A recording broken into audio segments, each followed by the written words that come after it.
दुनिया के 11 बड़े लीडर्स के नाम इस लिस्ट में शामिल हैं जो ईरान ने जारी की है। यानी अमेरिका की तरफ से जो तमाम शांति समझौतों की गोलियां दी जा रही थी उससे ईरान आज जा चुका है और अब वो अपने ही तरीके से इससे निपटने की तैयारी में है। बकौल ईरान उसके निशाने पर वो नेता हैं जिन्होंने न सिर्फ शांति समझौतों के लिए अवरोध पैदा किया बल्कि इस युद्ध की आग में घी डालने का भी काम किया। कौन है वो दुनिया के बड़े नेता जो ईरान की नजर में चढ़े हुए हैं, जिनके खिलाफ ईरान का प्लान तैयार है?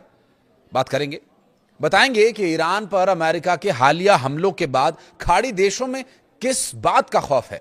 क्या एक बार फिर खाड़ी देशों में वही डर का माहौल दिखाई देगा जो युद्ध की शुरुआत में था? तेल गैस की आपूर्ति में बाधा, दुनिया भर में यह संकट क्या एक बार फिर से बढ़ने वाला है? क्या हालात फिर वही बनने वाले हैं? बात करेंगे इस पर भी। वीडियो के अंत तक बने रहिएगा हमारे साथ। नमस्कार, मैं हूं आशीष त्रिपाठी और अमेरिका की तरफ से ईरान पर तेज किए गए हमलों के बीच एक और बड़ी खबर सामने ये आ रही है कि ईरान ने एक ऐसी लिस्ट जारी की है जिसमें कई बड़े नेताओं का नाम शामिल है। ईरान के पूर्व supreme leader Ayatollah Ali Khamenei साहब की मौत का बदला लेने का ईरान अब ऐलान कर चुका है। ईरान ने दुनिया के बड़े नेताओं की एक सूची जारी की है जिसमें पहले नंबर पर अमेरिकी राष्ट्रपति डोनाल्ड ट्रंप हैं और इस लिस्ट में इजरायल के प्रधानमंत्री बेंजामिन नेतन्याहू के अलावा इटली की प्रधानमंत्री जॉर्जिया मेलोनी भी हैं। ईरान के एक सरकारी अखबार हमशहरी ने अपने फ्रंट पेज पर दुनिया के 11 सबसे बड़े और ताकतवर नेताओं की एक सूची जारी कर छपवाकर पूरी दुनिया में हड़कंप मचा दिया।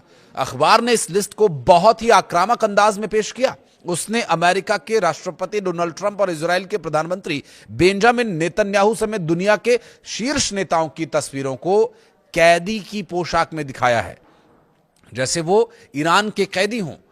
अखबार के पहले सफे पर बड़े और साफ अक्षरों में खुला अल्टीमेटम दिया गया है, बदला लिया जाएगा।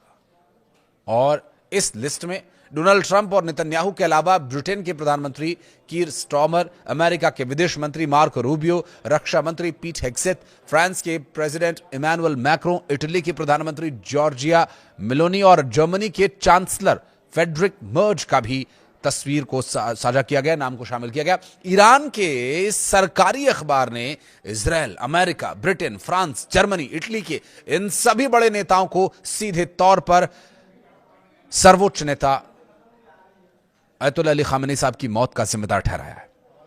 इस लिस्ट के सामने आने के बाद से अंतर्राष्ट्रीय राजनीति में भी तनाव बहुत बढ़ गया है।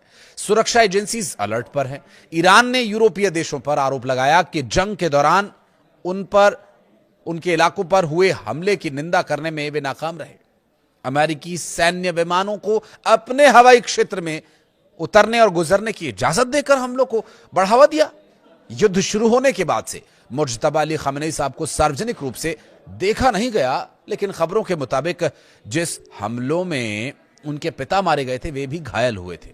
अमेरिका की ओर से हुए ताजा हमलों के बाद ईरान के विदेश मंत्रालय ने सोमवार को चेतावनी जारी की कि ईरान के सरकारी मीडिया में जारी बयानों में विदेश मंत्रालय ने कहा कि युद्ध विराम समझौते पर हस्ताक्षर हुए अभी केवल 25 ही दिन हुए हैं, लेकिन अमेरिका ने खुले तौर पर समझौते के लगभग सभी प्रावधानों का उल्लंघन किया है।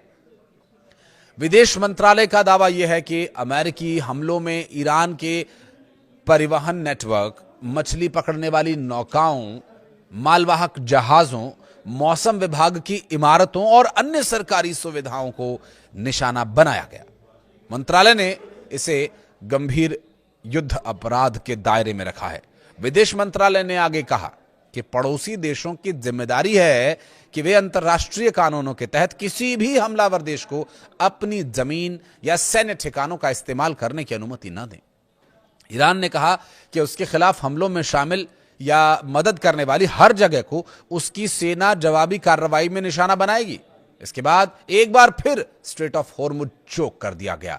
वर्तमान परिस्थितियों की यदि बात करें तो जिन हालातों में इस वक्त अमेरिका और ईरान के बातचीत है उससे बिल्कुल भी ऐसा नहीं कहा जा सकता कि युद्ध शांति की स्थिति में है या युद्ध शांत होने के बारे में आगे कोई संभावनाएं बनती नजर आ रही हैं, क्योंकि ईरान की तरफ से अब पलटवार की तैयारी है। इससे पहले अमेरिका ने ईरान पर तेज किए हमले और इन हमलों में केशम द्वीप, बंदर अब्बास जैसे आइलैंड्स निशाने पर रहे हैं। और चूंकि स्ट्रेट ऑफ होर्मुज एक बहुत बड़ा कारण रहा है अमेरिका की तरफ से बार बार हमलों की पुनरावृत्ति करने के पीछे, ऐसा अमेरिका का दावा रहता है कि वो चाहते हैं कि ईरान स्ट्रेट ऑफ होर्मुज से अपना दावा छोड़ दे, वहां पर किसी तरह की उसकी दखलंदाजी नहीं होनी चाहिए। आखिर क्यों ना हो, ईरान के पास स्ट्रेट ऑफ होर्मुज जैसी नस है तो वो तो दबाएगा ही। जिस तरह से ईरान को मजबूर किया गया, उन हालातों में अमेरिकी सेंट्रल कमांड के लड़ाकू विमानों और बलों ने ईरान के मिसाइल और ड्रोन ठिकानों को निशाना बनाया है। डिटेल्स की बात करें तो नौसैनिक क्षमताओं और रडार केंद्रों सहित लगभग 140 से ज्यादा ठिकानों को निशाना बनाया गया है।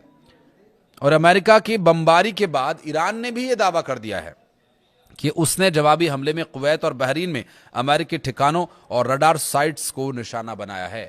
दरअसल इस वक्त खाड़ी देश संकट में हैं, क्योंकि वो सीधा ईरान के निशाने पर है।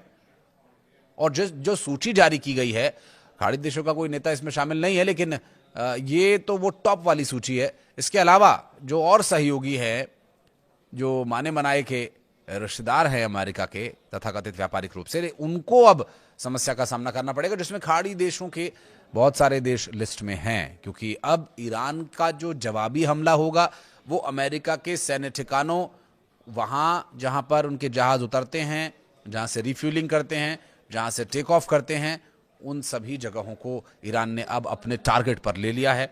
और जानकारी ये मिल रही है कि जून में हुए युद्ध विराम समझौते के बावजूद हालिया घटनाओं के बाद अमेरिकी राष्ट्रपति डोनाल्ड ट्रंप ने समझौते को टूटा हुआ करार दिया है। तो समझौता जब टूट ही गया है, आप हमला कर ही रहे हो, तो फिर ठीक है, जवाबी कार्रवाई करने में ईरान को इस समय कोई समस्या नहीं है। और जवाबी कार्रवाई की बहुत जल्द गल्फ कंट्रीज में देखने को इसका असर भी मिलेगा। और इस वक्त स्ट्रेट ऑफ होर्मुज तो देखिए बंद पड़ा है, लगभग चोक कर दिया गया ईरान की तरफ से। लेकिन जिस तरह से ईरान पर हमला किया गया एक बार फिर अमेरिका के द्वारा, ऐसे समय में अमेरिका के प्रेसिडेंट डोनाल्ड ट्रंप बार बार युद्ध विराम समाप्त हो चुका है, टूट चुका है, इस तरह के शब्दों की शब्दावली इस्तेमाल कर रहे हैं।